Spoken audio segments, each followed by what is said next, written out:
Assalamualaikum warahmatullahi wabarakatuh. Masih bersama Arif Family 59, media informasi dan edukasi. Bapak Ibu dimanapun Anda berada, informasi kali ini adalah terungkap. Skema pensiun PNS di era pemerintahan Prabowo. Bagi Bapak Ibu yang baru saja menemukan channel ini, alangkah baiknya klik tombol like, subscribe, serta nyalakan notifikasinya agar Bapak Ibu selalu mendapatkan info-info terbaru dari channel kami. Berikut informasi lengkapnya, dilansir dari Jakarta, CNBC Indonesia, pemerintah berencana mengubah skema uang pensiun bagi para aparatur sipil negara ASN. Perubahan ini tertuang dalam rancangan reformasi perlindungan hari tua bagi ASN yang ditetapkan dalam dokumen kerangka ekonomi makro dan pokok-pokok kebijakan fiskal KEM PPKF 2025 edisi pemutakhiran. Reformasi skema perlindungan hari tua bagi ASN ini akan dilakukan dengan mempertimbangkan amanat Undang-Undang Nomor 20 Tahun 2023 tentang Aparatur Sipil Negara (UU ASN). UU itu mengamanatkan dua substansi penting yang menjadi dasar bagi pemerintah untuk merancang desain reformasi pensiun bagi pegawai ASN. Pertama, pegawai pemerintah dengan perjanjian kerja PPPK kini memiliki hak yang sama atas jaminan sosial, sebagaimana halnya PNS, diantaranya terhadap jaminan pensiun (JP) dan jaminan hari tua (JHT). Kedua, UU ASN juga secara tegas mengamanatkan pemberian JP dan JHT untuk pegawai ASN merupakan bentuk perlindungan kesinambungan penghasilan hari tua, sebagai hak, dan sebagai penghargaan atas pengabdian. Pemerintah telah menyadari bahwa terdapat beberapa tantangan dari penyelenggaraan program pensiun bagi PNS yang berjalan saat ini, dikutip dari dokumen KEM PPKF 2025 edisi pemutakhiran, Kamis, tanggal 18 Juli tahun 2024. Selain karena adanya amanat UU ASN, reformasi pensiun itu juga akan dilakukan karena adanya risiko penyelenggaraan program pensiun bagi para abdi negara saat ini. Pertama, manfaat pensiun yang diterima oleh pensiunan PNS relatif masih rendah, dan dalam tren terus berkurang dibanding manfaat yang diterima PNS beberapa dekade lalu. Kondisi ini tidak lepas dari formula perhitungan iuran maupun manfaat dari skema pensiun saat ini yang berbasis pada gaji pokok dan semakin bertambahnya rasio tunjangan kinerja terhadap total penghasilan PNS, sebagaimana dikutip dari dokumen KEM PPKF. Kedua, terdapat kesenjangan tingkat replacement ratio atau RR antar jabatan.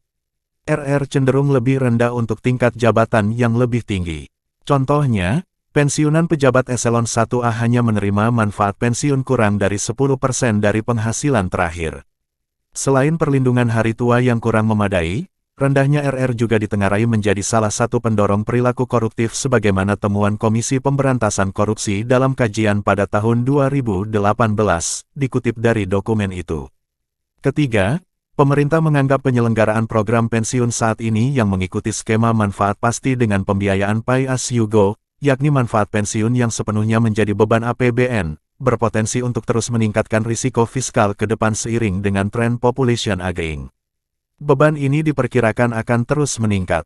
Memperhatikan berbagai tantangan itu, pemerintah menyadari bahwa reformasi program pensiun ASN merupakan suatu kebijakan yang bersifat urgen untuk segera ditempuh, tulis pemerintah dalam dokumen KEM PPKF. Secara garis besar, arah reformasi program pensiun bagi pegawai ASN ke depan akan terbagi ke dalam dua kelompok besar, yaitu I. Perubahan skema program untuk PNS existing, dan I. Pengembangan program baru untuk PNS baru dan PPPK. Garis besar desain reform yang menjadi prioritas pemerintah. Pertama, pemerintah akan memastikan bahwa tidak terdapat PNS existing yang mengalami penurunan manfaat pensiun. Untuk itu, program pelengkap dengan skema iuran pasti yang berbasis take home pay (THP) menjadi alternatif utama pemerintah. Kedua, program pensiun bagi PNS baru dan PPPK akan diarahkan untuk mengikuti skema manfaat iuran pasti dengan formula iuran dan manfaat berbasis THP. Skema bagi pegawai baru ini akan didesain sehingga menghasilkan manfaat yang relatif lebih baik dari skema pensiun PNS saat ini.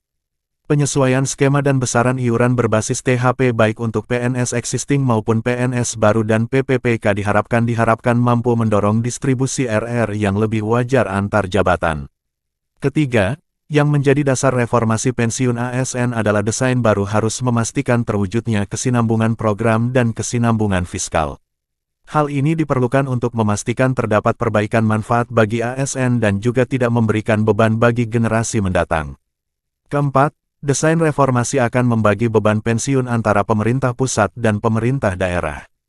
Hal ini sesuai dengan prinsip bahwa pemberi kerja merupakan salah satu penanggung jawab dalam memberikan manfaat pensiun kepada ASN. Perubahan besaran dan formula iuran serta perubahan skema dan formula manfaat akan diputuskan pemerintah dengan tetap mempertimbangkan kemampuan APBN dalam mendanai, kemampuan ASN dalam mengiur, perbaikan manfaat, kesinambungan program, dan ketahanan fiskal baik masa kini maupun masa mendatang, dikutip dari dokumen KEM PPKF. Terima kasih. Assalamualaikum warahmatullahi wabarakatuh.